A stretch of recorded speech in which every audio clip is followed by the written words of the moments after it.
ang paanyaya na sumunod kay Jesus. Sa 1 chapter 1 verses 35 to 37, nakita ni Juan Bautista si Jesus na naglalakad at ipinakilala siya. Narito ang kordero ng Diyos.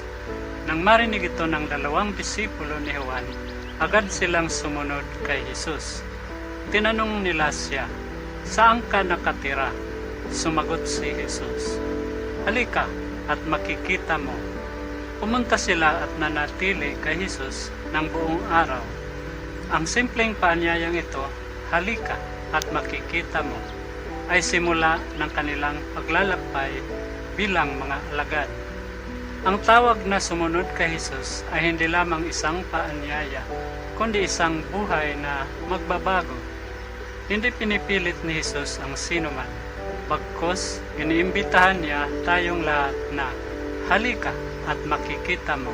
Sa maikling tagpo na ito, makikita natin ang simula ng tunay na pagdisipulo.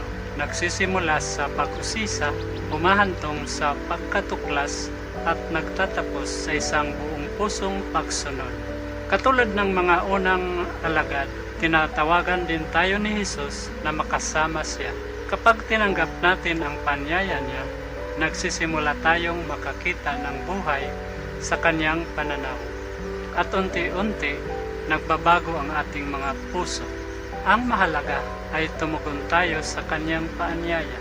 Ang tawag na, "Halika at makikita mo," ay patuloy na ipinagkakaloob ni Jesus sa ating buhay. Hindi lamang sa salita, kundi sa bawat araw ng ating buhay. Ang tanong, handa ba tayong sumunod sa Kanya saan man siya magtungo? Panginoon, salamat po sa paanyaya na sumunod sa inyo. Tulungan ninyo kaming tumugon ng may bukas na puso. Tulad ng mga unang alagad, nais namin maging malapit sa inyo araw-araw.